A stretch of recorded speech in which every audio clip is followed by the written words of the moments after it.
Ahora vamos a comenzar a ver la historia argentina y lo hacemos con el primer periodo peronista. Primero hagamos un repaso de lo que vimos el año pasado. Lo último que vimos fue la década infame, que se caracterizaba por la corrupción generalizada y por el fraude patriótico.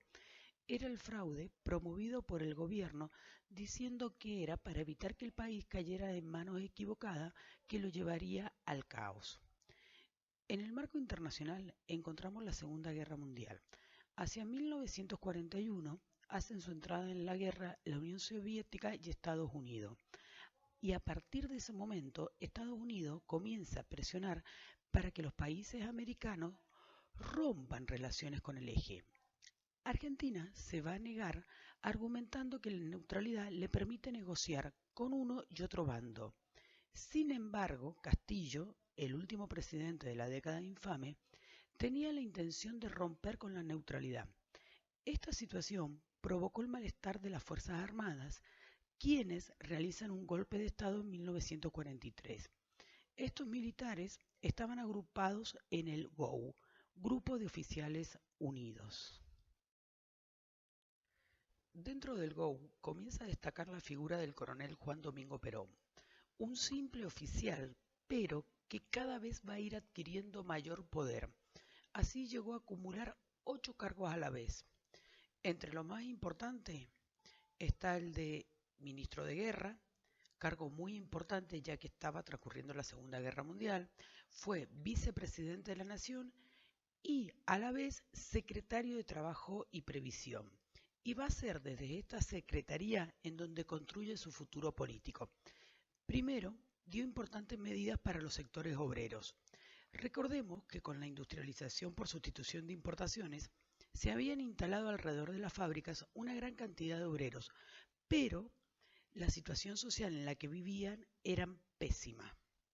Por ejemplo, vivían en villas miserias, las condiciones laborales eran muy malas, no tenían vacaciones, ni aguinaldos, ni indemnización por accidente de trabajo, ni permiso por enfermedad, etc.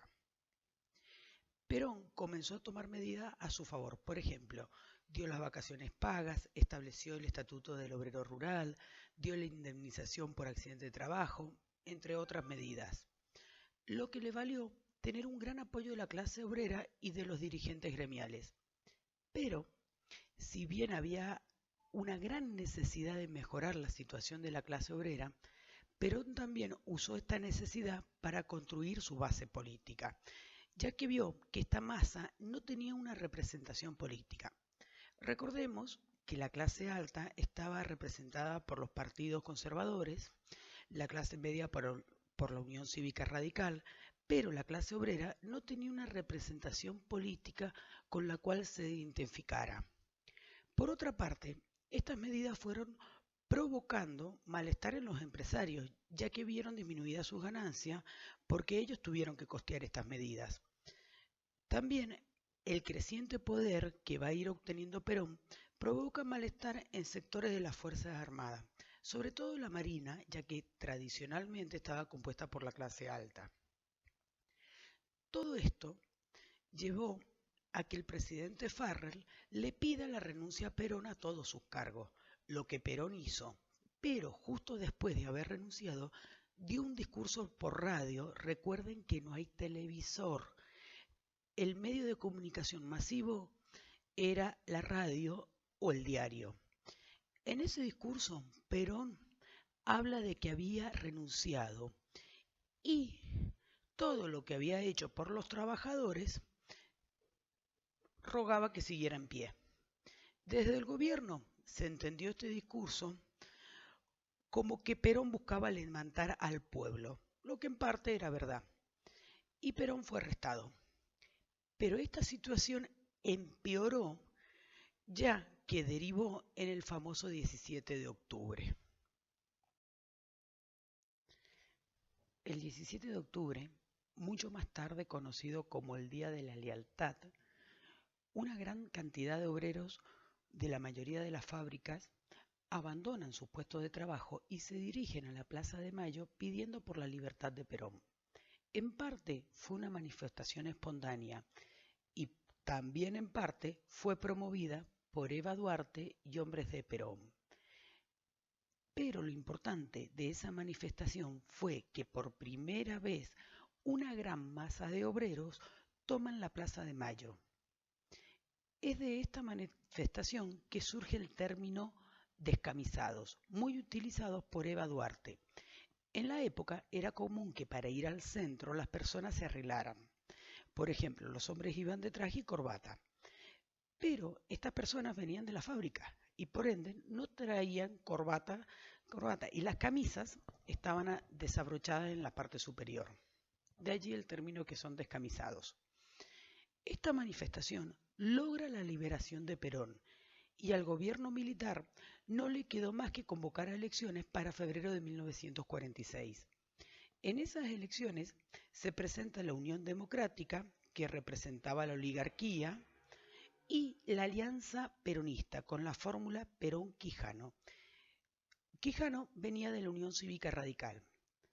Es una alianza, todavía no hay un partido peronista. Obvio que en estas elecciones triunfa Perón, no ampliamente, pero triunfa. Y a partir de ese momento comienza la división de la sociedad argentina entre peronistas y antiperonistas, división que se mantiene hasta la actualidad. Una vez presidente, Perón lo primero que hace es crear un partido en donde sentar su poder. Recuerden que él había ganado por una alianza, no por un partido. Crea el Partido Único de la Revolución Nacional, más tarde llamado Partido Peronista.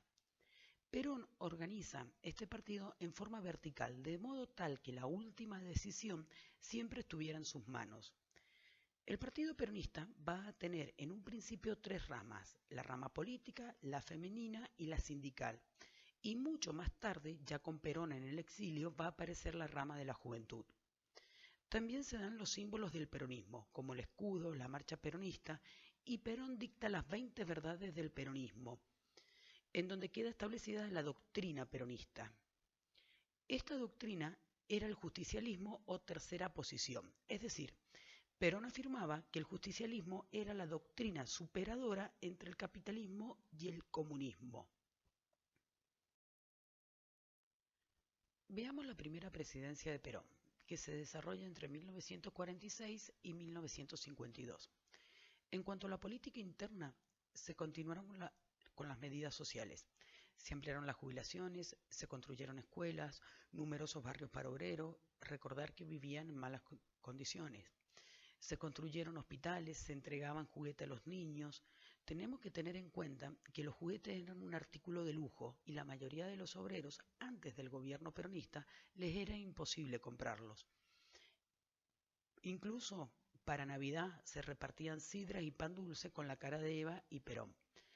La mayoría de esta asistencia social se hacía a través de la Fundación Eva Perón, como vamos a ver más adelante. También tengan en cuenta que estas entregas se hacían a través de grandes actos con un claro afán de clientelismo político. Otra medida importante fue que se dio el voto femenino. Si bien fue un logro de Eva, tenemos que tener en cuenta que muchas mujeres importantes de la historia argentina venían luchando por la igualdad política. Asimismo, el voto femenino le permitió a Perón ganar ampliamente la reelección. En lo referente al actuar con la oposición política, el peronismo actuó de forma extremadamente autoritaria. Intentó eliminar toda oposición argumentando que era ilegítima y antinacionalista.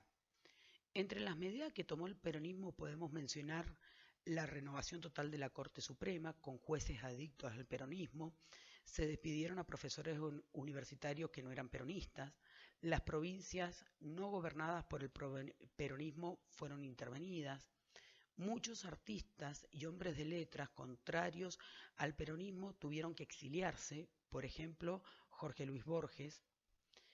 En lo referente a los partidos políticos opositores, los dirigentes fueron perseguidos y encarcelados. Por ejemplo, Ricardo Balbín, dirigente de la Unión Cívica Radical, que ustedes pueden ver en la foto con Perón, estuvo mucho tiempo preso.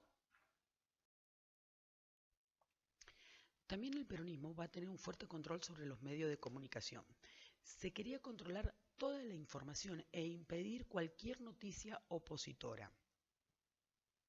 Por ejemplo, los diarios Clarín y La Nación, que eran diarios opositores, se les redujo el papel prensa.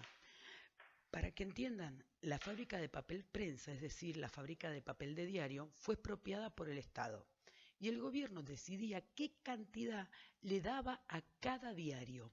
Entonces, si entregaban menos papel a los diarios opositores, estos imprimían menos diarios y por ende mucho menos personas lo leían. También fue expropiado el diario La Prensa y fue entregado a la CGT. En cuanto a las radios, se creó una empresa nacional que aglutinaba todas las radios del país. Es decir, el Estado pasó a ser el dueño de todos los medios radiofónicos.